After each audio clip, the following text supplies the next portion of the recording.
Thank you, thank you. Okay, we're now on to the more interactive part. We have an exciting lineup of change makers, leaders, here in the United States and from abroad, from Africa. And so I'm going to call you up one by one and we can all join and have a conversation. First, I'd like to introduce Ms. Jacqueline Patigwana. She is actually a YALI fellow, and she's here as part of her extended YALI experience. So I think you can come up that way. Second, Ms. Sylvie Bello. Is Sylvie here? I can't see her. Ms. Sylvie Bello is the president of the Cameroonian American Council. Also, Mr. Mamadou Samba, who is our executive director of the mayor's office. We may have lost him in the time. And Mr. Patrick Freeman, senior program officer for IREX. Okay, so what we're going to do is our lineup. With today's conversation, we're going to really look at how do you harness opportunities for young African leaders on the continent and through the diaspora. So I'm going to tell you that this is all I think about. So what I recommend is we have a nice conversation, and you all are going to listen to it. And then we're going to open it up, okay? So I'm going to sit here. I'm going to join you guys, okay?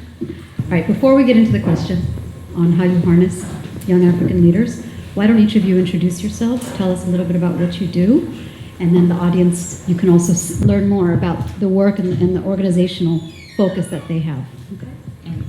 I'll go first. My name is Jacqueline Patigwana. I am from Mozambique, and I'm a Mandela Washington Fellow alum. I just finished the fellowship August 1st, and I'm still here in DC doing a professional development experience, which is a second optional selective program that you can do for 6 additional weeks here in the US. I am based at an organization here in DC, Competitive Carriers Association, and they represent about 100 wireless carriers from the US, and they lobby and try to educate policymakers here in DC about policies that create competition, ensure that they thrive, and ensure that there is competitive business, I guess, throughout the U.S. In Mozambique, I actually work for the Ministry of Transport and Communications, so telecommunications is my area of focus. Prior to coming here, I was deputy coordinator for a e-government and communications infrastructure project between my government and the World Bank. And that project just ended, so when I go back, I will likely be on other projects, as well as continuing to advise the Minister of Transport and Communication.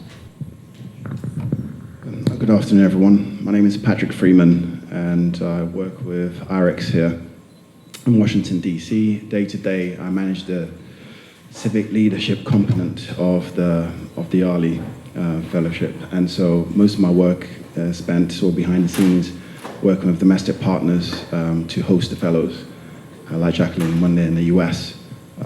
Originally from Ghana, and prior to embarking on this particular aspect of my career, I used to work on democracy and governance programs in mostly West Africa. So for me, this program and what the YALI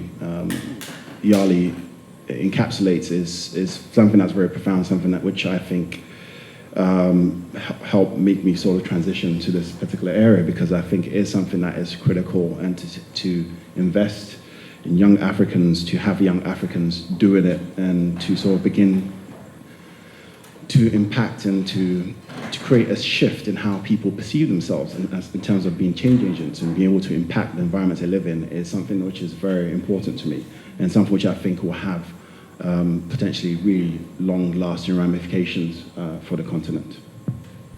Yeah, so we've somehow turned this event into a YALI event and looking at YALI as our US side, but I think it's important to also ask the question more broadly. I mean, I'm a big supporter of YALI, and I've actually learned a lot from the fellows, but I think there's actually a lot of learning to do around youth engagement in the African context. So I want to start the conversation by addressing that question, right? Outside of the YALI as an example, why is it so important to focus on African youth? Because I think in many of our cultures, my family's from Eritrea, and I'm born and raised in the States, but culturally, we pay a lot of respect and deference to our elders.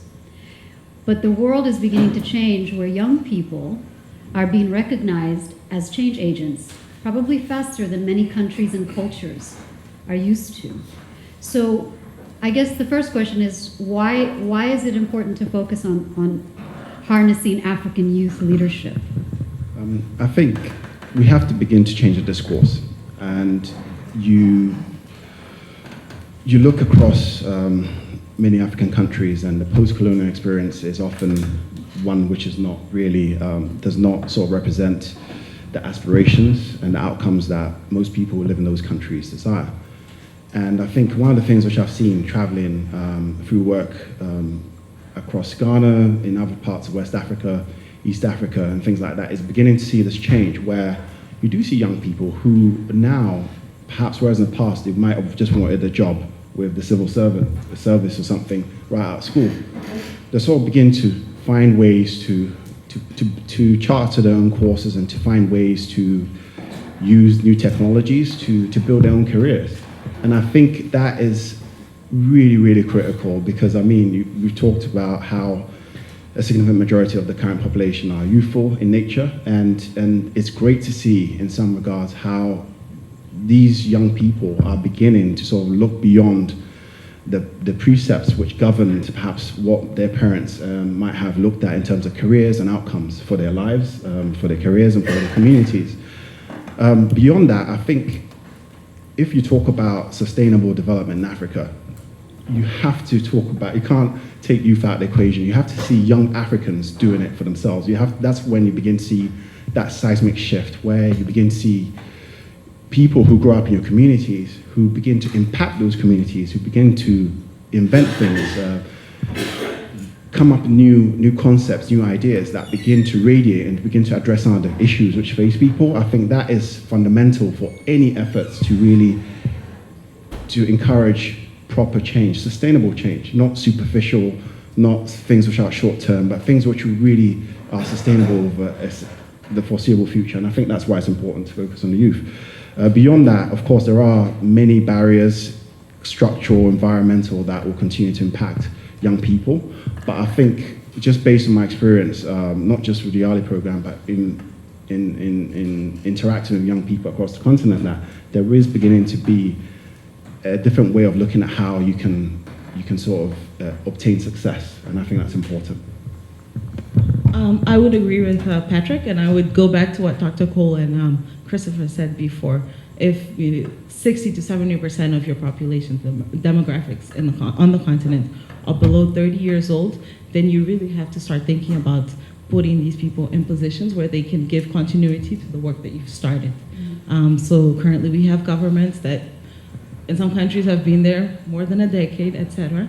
Leaders of countries that have been there for too long. You have to think about who are you going to pass the baton to next, and you have to start preparing them and train them.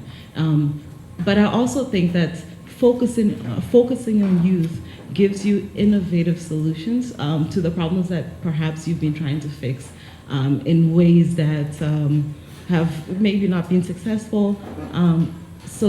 So giving an opportunity for a new voice to be heard, you'll come up with solutions that may have not been imaginable from before. We are very connected people now. I think my generation and the ones below even more so than me. So in this connectivity and in this, in the environment in which we grew up, where borders weren't as important perhaps as they were before, we're able to relate to somebody living on the other side of the continent and come up with ideas and observe the way that they manage a problem that is perhaps way different than how you've been doing it for the last couple of decades. So I think it's demographics, but it's also the innovative spark that comes with it. So then the next question is, in the spirit of Ron Brown's series and in the spirit of this conversation, how do you incorporate the diaspora into that project and into that approach, and how should the diaspora's perspectives be incorporated? I think often about the fact that Africa's future is dependent on its people, and we recognize young people who have all of these skills and ideas, but the other truth is that the movement of African people outside of Africa is also a huge factor. Historically, we have multi-generational African diaspora communities, but then we have a huge uptick right now in African migration in the last 20 years. We've seen communities burgeon and blend, integrate and blend in Europe and in the United States. And the conversation begins for us from where we sit. What do we do in the diaspora to harness that same goal, or the same skills, but also put ourselves in it?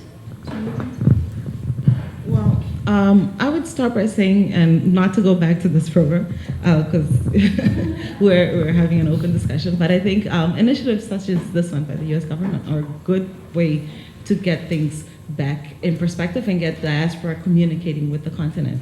You know, when we came here, I think there were some of us that thought we're coming to the US to basically learn everything and learn the ways in which the American government or the Americans have conducted business. Greatest big economy, democracy is somewhat evident here and visible, something that a lot of countries, I guess, emulate to be. But I think in our coming here, we start to have dialogues and discussions that are two-way streets. So we share a little bit about what we're doing there that might be different and that could be incorporated in how people conduct business here. And in specific with, I think, the diaspora community, you start to form allegiances and see that perhaps the problems that we're facing, and if you think about Black Lives Matter and other problems that are current here in the US, are also similar to what we're going through there. So we trade ideas in this way. It's not a one-way street. It's an exchange and of ideas. And so I really do believe that the Mandela Washington Fellowship and other programs that are coming up and are being created are one way to keep that flow of information two-way. I'm going to put it out there that I think Mandela Fellows Program should have a few slots for diaspora entrepreneurs. I'm just putting that out there to you, to some people in the audience, which we talk about often. But Patrick, what are your thoughts from the IREX perspective around diaspora in youth leadership? And not just from the IREX perspective, but from my personal opinions, I think it's a really, really critical area that needs to be strengthened. I think there are a lot of parallels and experience of people in the diaspora in America, in the UK, in the Caribbean, and with those back on the continent. And I think that sadly, you often don't find the opportunities for people to engage, for those conversations to happen and to find those points of convergence. And also, frankly, points of inspiration. When you talk to people, it does sort of illuminate people's outlook on how they perceive their own problems, juxtaposed to other people's, and I think there's also additionally there's obviously a lot of knowledge, skills that can be exchanged both ways, and it's sort of trying to find really palpable, concrete ways to make sure that is not something that's a flash in the pan kind of thing, but something that's really concrete and effective and sustainable. And I think it's good. It's a good point you made, because it's something which I've actually been ruminating on a lot, and I think we're going to be taking steps to sort of find ways to increase that kind of engagement. I think it's very, very important for these conversations to be had. Ultimately, everything starts at the individual level, and once you begin to encourage people to interact, to talk, and then things can happen organically, and then who knows where those outcomes will go. Okay, so just looking at our time, because we had a late start, I want to turn it over to the audience now, and have a bit of time for questions. And we just want to be mindful of the program and the schedule and everyone's time. So perhaps we can turn it over, and we can ask some questions. Again, because of time constraints, let's try to keep the questions as concise as possible. You're welcome to, and if you could just introduce yourselves, okay? Friend over there. My name is Ilami Yabin, and I'm from Cameroon. I've been in the oil and gas industry and been working on a consulting company across Africa, now based in Rwanda, Angola. I want my question to be framed in a cultural framework. I've had a chance to receive a lot of YALI fellows. Timmy, the law, came and visited me at my office. And I had a question to him, and I want to ask the panel. For leadership to be sustainable, if you just take it away from all the other economic aspects, it has to be built from cultures. When you have programs like this, I want to know how YALI addresses this. You bring, African young ones from different countries to the US. How do you maintain that critical aspect of sustainable leadership, that is culture? If we look at developments in areas that were like Africa in the 1980s, like China, Vietnam, Singapore, those countries are sustainable in their development because their leaders grew up with the values of their people.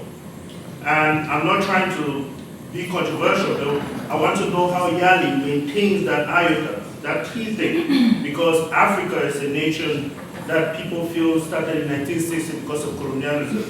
And when these young people come here, the culture here is way advanced, and we have to drag them back. You are living in an era that is maybe not the same. Okay. So how do you do that? How do you maintain the cultural value? We're going to take another question, just to take a couple, but I think that question is best for Patrick for now, and maybe. Thank you. Before we take the second question, I just want to acknowledge our third panelist, Ms. Sylvie Bello. She's president of Cameroonian American Council and does tremendous work on Pan-African advocacy here in the United States, and she does quite a bit of work on engaging with African diaspora as a constituency. So on the public outreach, Sylvie's done a lot of good work on that. Okay, second question. I know you've had your hand up in the back with the hat. Hello, my name is Shadai Bray. I'm a junior finance major currently attending Howard University. And as a YALI fellow who's very interested, member of the diaspora, who's very interested in traveling to Africa, is there any support systems for students who don't necessarily have the resources or the funds to do so, but really want to? Okay, that's great. Let's take. Have you really? Yeah. Oh, okay. Congratulations. All right, let's take those two questions. Thanks for your question on culture. It's a very complex issue, and you talked about sort of how, you're asking about how YALI sort of sustains culture. I think what I can say is we have to first of all put things in context. Culture is a very fluid notion. And we bring, young African fellows from all over the continent who come with their own perceptions, traditions, and outlooks on life. And I think one of the really positive outcomes of the 6 weeks that they spend in the States, and then is that for the first time for many of the fellows, they get to meet other Africans from other countries, from other African countries, from other parts of the same countries. And you begin to have these conversations take place among them. And I think out of those conversations, and we see this sort of the feedback we get, you sometimes have points of friction. You have points where, you have instances where fellows sort of actually see, in spite of the thousands of miles or the linguistic barriers that might or might not separate them, that they really have, for the most part, very, very similar views on what they see as progress, what they see as change, what they see as values. And it's not our purpose to come and instill culture or perpetuate any specific notions of what is right or what's wrong. It's about creating spaces where these conversations can be had. And so that's what we do. As to how those things will transpire once they're back home, we hope that these conversations, these interactions will form the beginning of, greater discussions, dialogue, and hopefully will contribute in some ways to positive changes in those societies. That's what I can say. Regarding the second question about resources and just let's have a chat afterwards. I think we're coming up with some attempts to sort of encourage not just Africans coming to the States, but also Americans going to Africa and interacting with fellows once they're back home and seeing how they operate in the environment. And we do have some initiatives which are afoot. And I can talk to you more specificity afterwards. So just grab me and talk to you. I'm Sylvie Bello. Apologies, I just came back from Virginia, Longwood, where the vice presidential debate will be taking place at Longwood University. We're trying to insert African immigrants into the vice presidential debate. To your question, one of the things, agenda issues that the Cameroon American Council is actually working on is actually on IREX. The Cameroon American Council is actually very disappointed with the way IREX puts out cultural competency. So one of the issues that we have with IREX and other contractors or subcontractors with YALI is the fact that they actually do not do an extensive job in connecting the YALI fellows that come to the United States with Africans in the United States. One example, met a young man from Ghana. He is from Ewe tribe. And he's a YALI fellow, and I did ask him, I said, oh, while you were here, did you get a chance to connect with the other Ewe people? Because they have a very strong, anyone from Ghana in here? Ghana, okay. So you know about the Ewe. So there's a strong Ewe community that is actually led by some of my colleagues and friends. And he had no idea that there were even Ghanaian associations, let alone a group from his particular tribe. So I did email him, the leaders of the Ewe Association of North America. You're right. Cultural competency is very critical when you're talking about governance or when you're talking about entrepreneurship. IREX does a very poor job in connecting those dots, which is why tomorrow we're going to be meeting with the State Department to discuss YALI and IREX and how they can do a better job in connecting the Africans who are right here, the people who are actually contributing twice into the IREX funding. One, when we send money back home, right? And two, when we pay our taxes right here. Thank you. Okay, that's great. That's great. We're going to take two more questions, another round. We've got our friend here. Yes? Thank you so much. My name is what I have is not necessarily a question, but a comment. Reflecting on what Mr. Okoko said, you say the private sector is not absorbing the youth to the required degree or standard. And the problem that was identified is the fact that sometimes it's because they are not attractive. For me, that is a manifestation of the problem. The fact that they are not being absorbed is not a problem, but a manifestation of the problem. The question we should be asking ourselves is, why are they not being absorbed? Why are they not attractive? And that goes to the way our training curriculum in most African countries are shaped. Just from the school level, from the university or college level, you'll be able to tell that when I go out into what is popularly known as the field, our problems.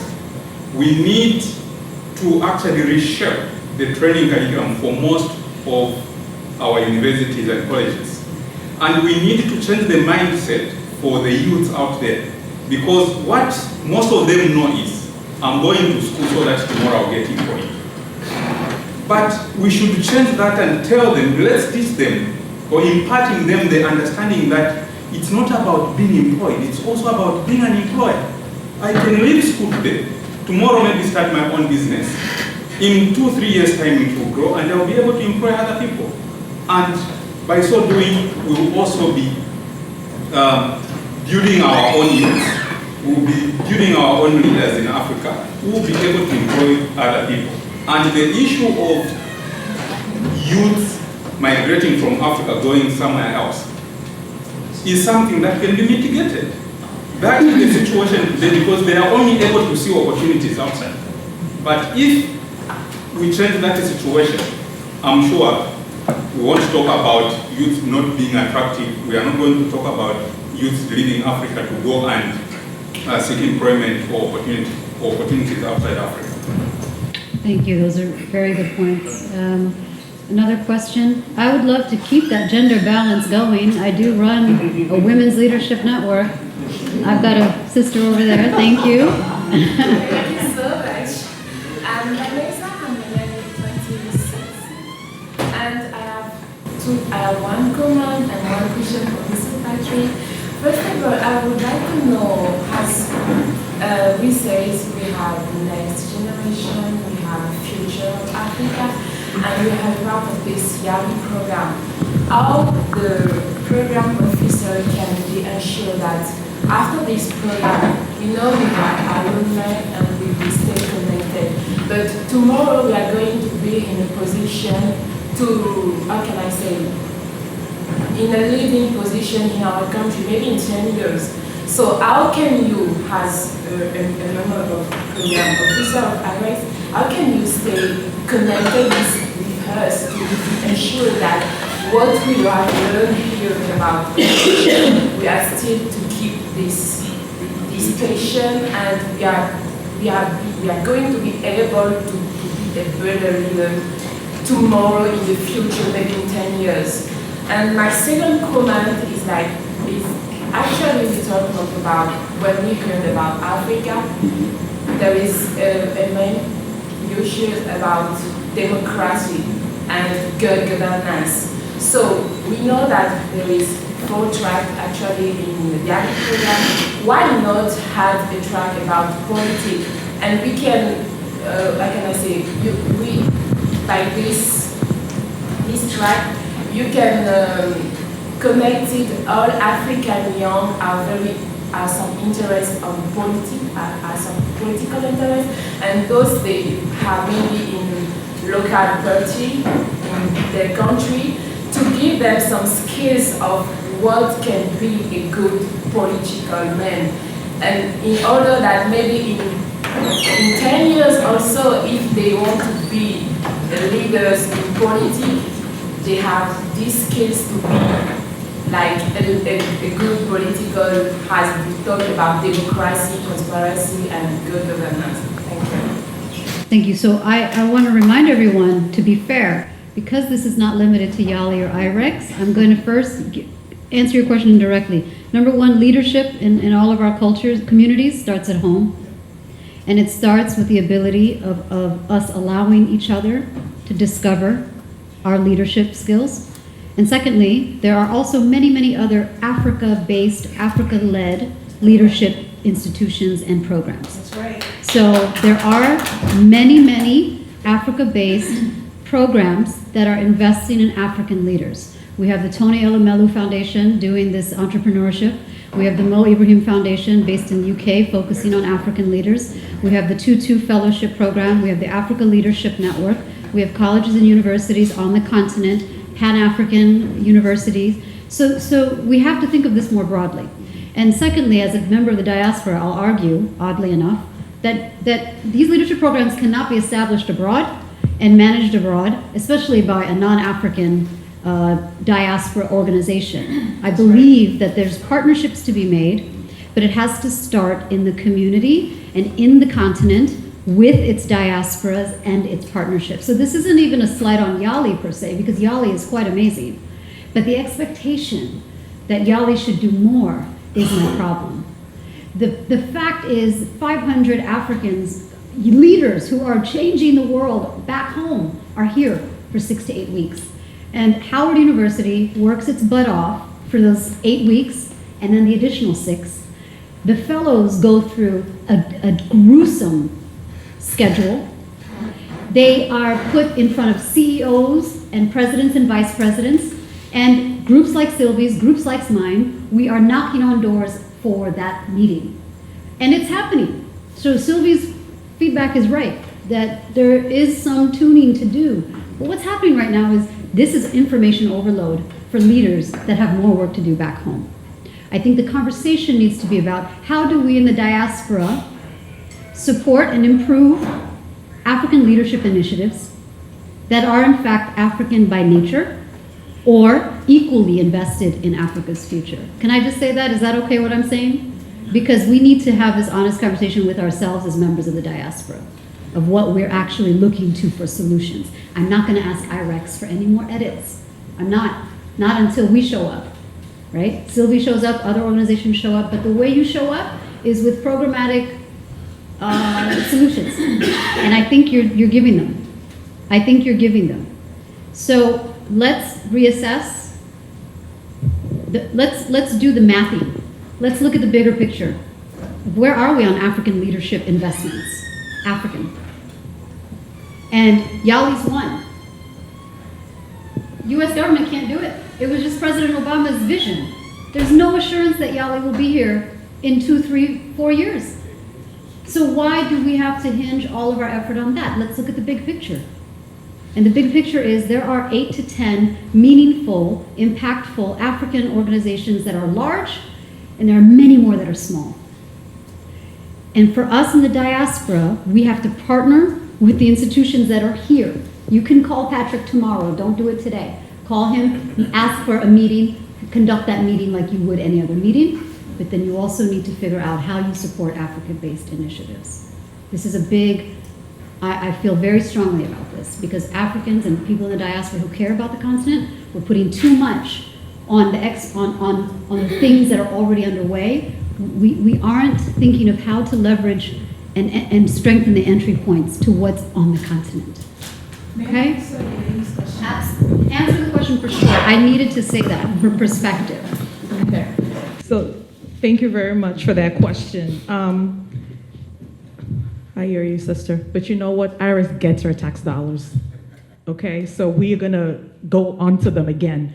So to your point, IREX, which is a subcontractor for the U.S. government, so in addition to the fact that at the Cameroon American Council, we do not feel that IREX actually is fully engaging culturally sensitive organizations and leaders. The second part is we do not feel, in terms of what happens with the alumni, that IREX and all the other tax getting agencies that that fund IREX are doing a great job when it comes to the Central African region. So for instance, the second ask that we made was that what happens to the Congolese? Anyone from Congo? Any of the Congos? Hoo-hoo!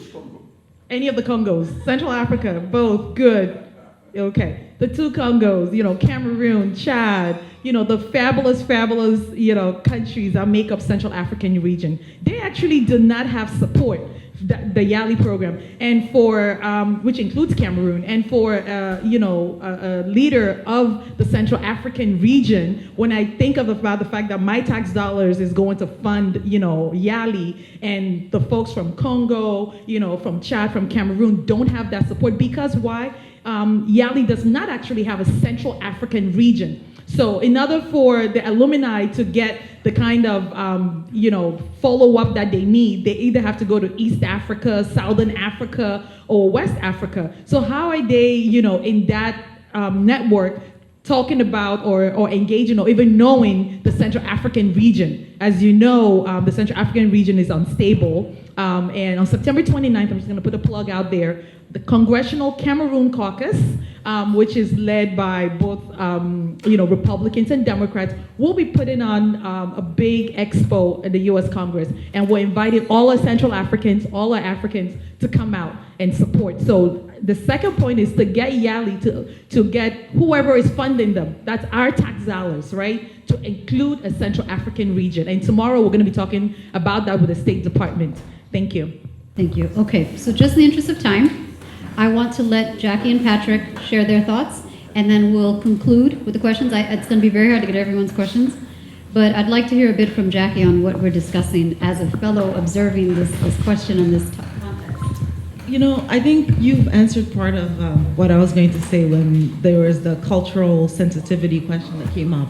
I think what the U.S. government has tried to do here is provide a platform, and as a fellow, what I felt that the biggest takeaway of this program was that they've brought together young fellows from the continent to the US to come and network within each other in a safe space to think of ideas in which, or to think of activities and ideas in which they can make the continent better. So it was, to me at least, and this is my 12th week now, it has barely been about listening to the cultural or taking in US cultural norms It's more about how can we together, how can we, and the lecturers that we've had have come and facilitated sessions in which they share a little bit about themselves, and then you'll find the Senegalese, you'll find the South Africans, you'll find, the Nigerians, usually the countries that are more, how do you say, voice first, outward to contributing about things that they've been doing in their own countries. And so it was always about, here's what we're doing, and then what are you guys doing, and then how can you collaborate within yourselves to be able to come with a solution to whatever country-specific problem that you're having. So I think you can rest assured that it's not us, going back to the continent and then trying to initiate discussions on which gender should be using the bathroom, or things that are happening here at that level. We're not there yet. We're still trying to ensure that there are bathrooms, public bathrooms for people to use. We pretty much know what our discussions are and where our cultural limits will allow us to go. And then in relation to the last discussion that was just going on, the spaces for political interest, or how to stay in touch. How to stay in touch.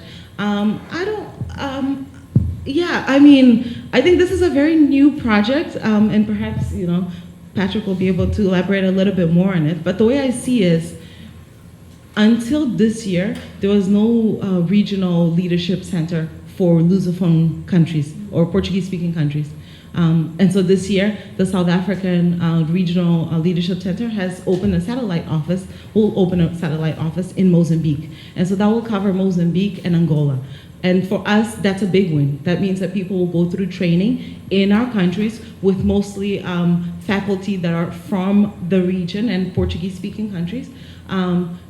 They'll go through their training there, within the country. They don't have to come all the way to the US. So I think it's an organic process that will happen slowly if the program goes on to the next administration, which hopefully it will, because I think it's good for both, all sides involved.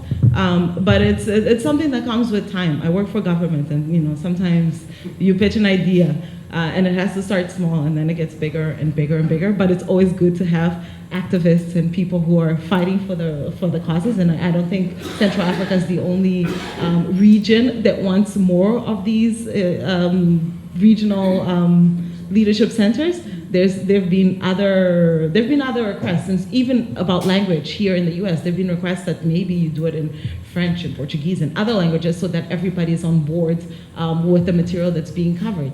But that's a complex operation, and I hope, and from what I've seen, they've been expanding. Last year there was 500 fellows. This year there's 1,000 fellows. So next year hopefully there'll be 1,000 or 2,000 fellows coming, and they're upping the stake. But up to 1,000. Now I think these conversations, and I strongly, I definitely appreciate the viewpoints you have and how strongly you feel about engaging the diaspora, and I think that speaks to the passions and our commitment to the continent of all, and our desperate desire to see change.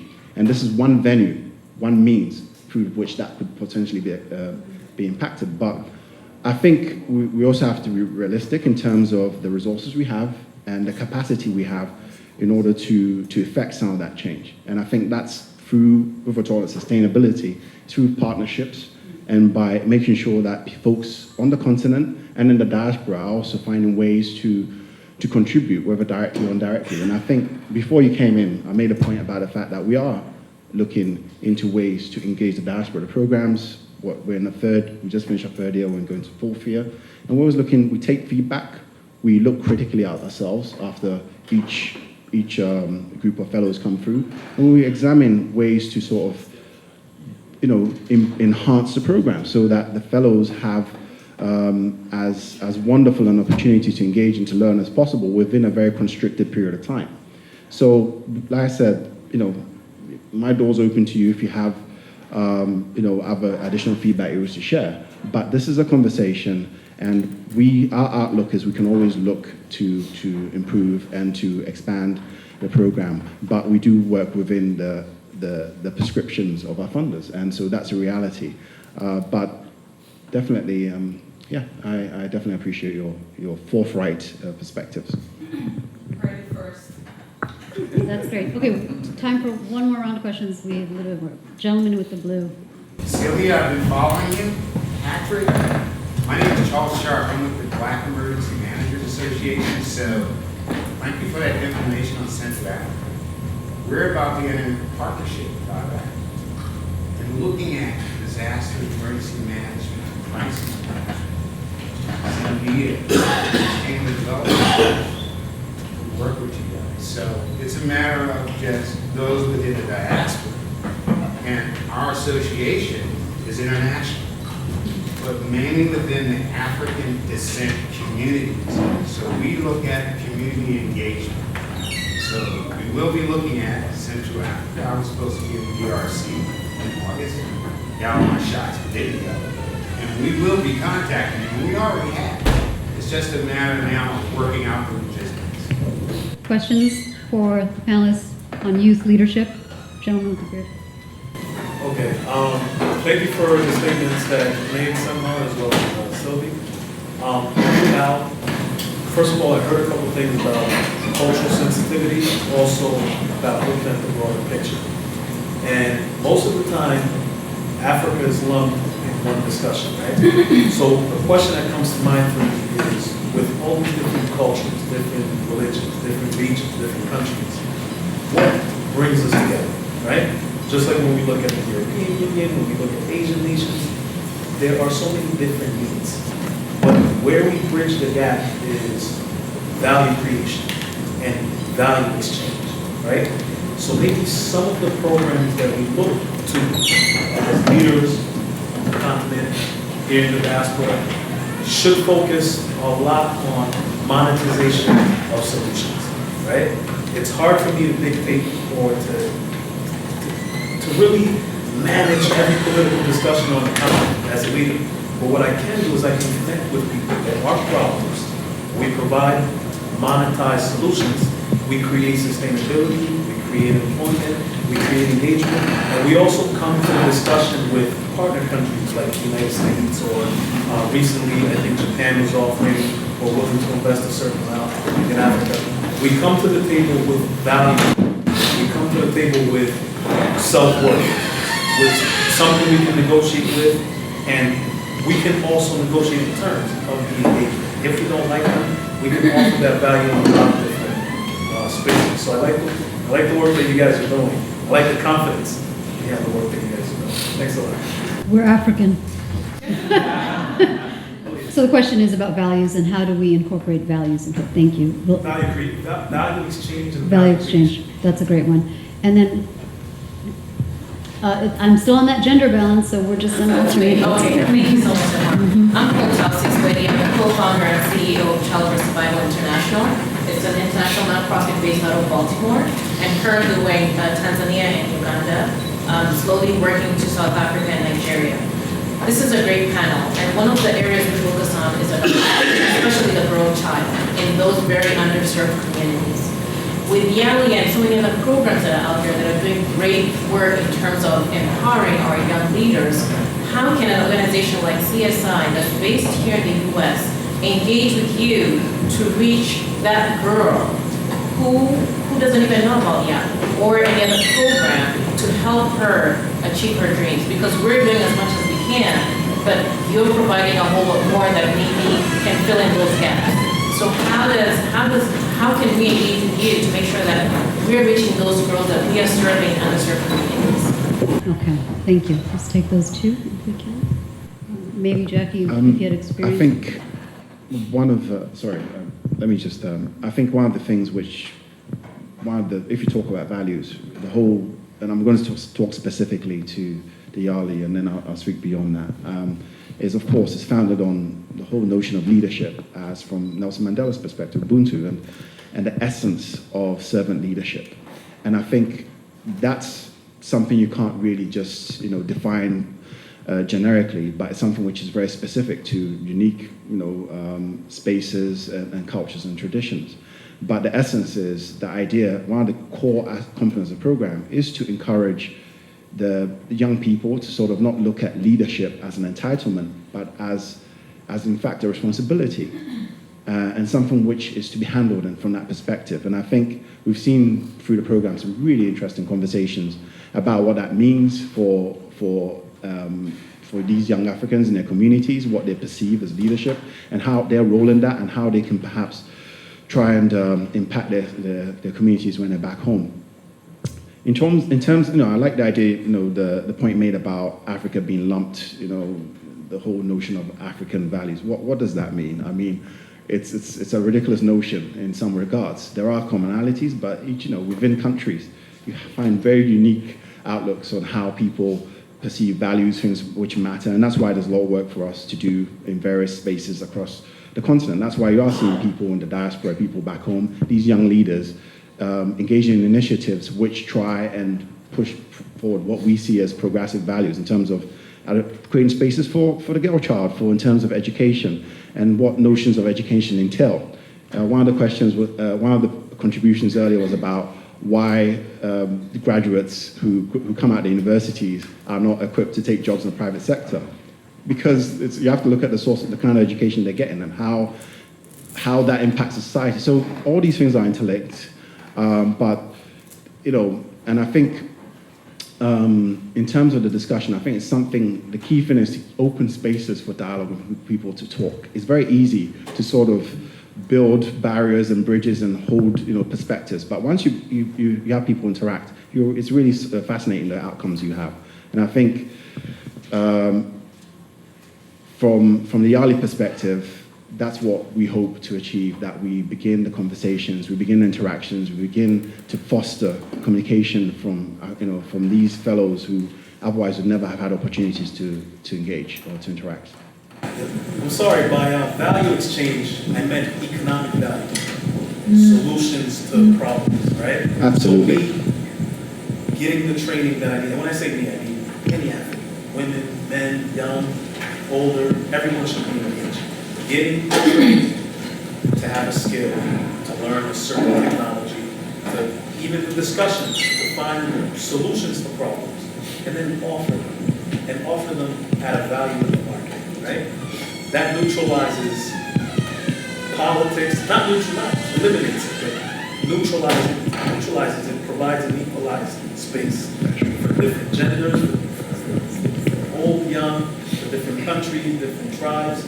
Anyone, if someone had the cure for AIDS, you wouldn't care what their religion or their ethnicity or national affiliation was. Of course, that would be an opportunity that anyone would work with. So that's what I was referring to. You know what my takeaway from all of this is really about preserving the spaces to offer ideas and be innovative, and creating them and then preserving them. Because even where markets can exist comfortably in Africa, it's still a high barrier. And then there are parts of the continent where markets just are not accessible or even active, right? Because we've still got other challenges on the continent. So whether it's the private sector, public sector, whatever area the value exists in, it's about creating and preserving the spaces, right, for leadership to be instilled and to grow. And I just want to conclude our conversation by really sharing what I have always said to our people, my people, all of us, is to create the spaces you wish existed. And create the spaces is being done by people who aren't African. And as Africans, as members of the diaspora, as an example of CFA's own work, it's creating these spaces. The Black Emergency Managers Association, I love that. Dawn, these are examples of how you insert yourself, right, and your ideas. The challenge is how you implement them and make them sustainable. And so there's always room for improvement. There's so much work to be done.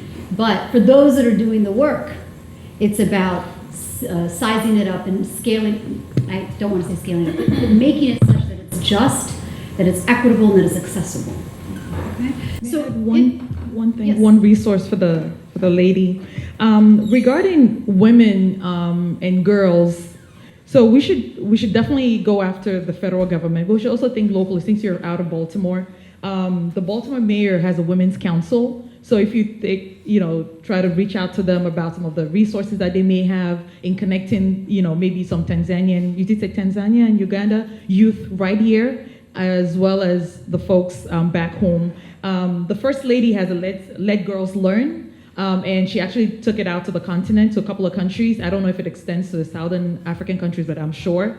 And then, of course, Congress just opened up the Congressional Caucus on African American Women, which, as you know, Black women in America, we are, you know, African American, and Congresswoman Yvette Clarke out of New York runs it. And to the point about exchanges, so September is African Immigrant Heritage Month, which is celebrated right here in Washington, D.C., and across the country, including the U.S. Congress.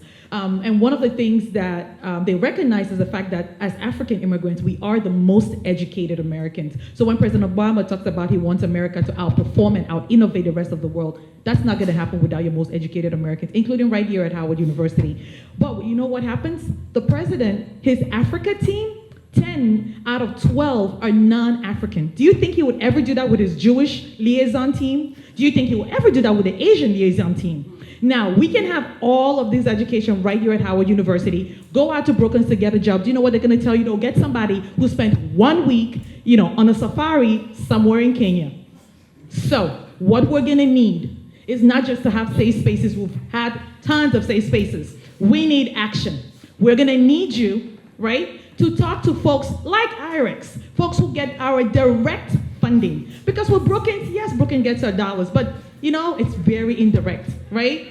So we're gonna talk to people like IREX, right, to look into their payroll. How many Africans are you hiring? How many Africans are you subcontracting to? That's a direct question they can answer. Thank you.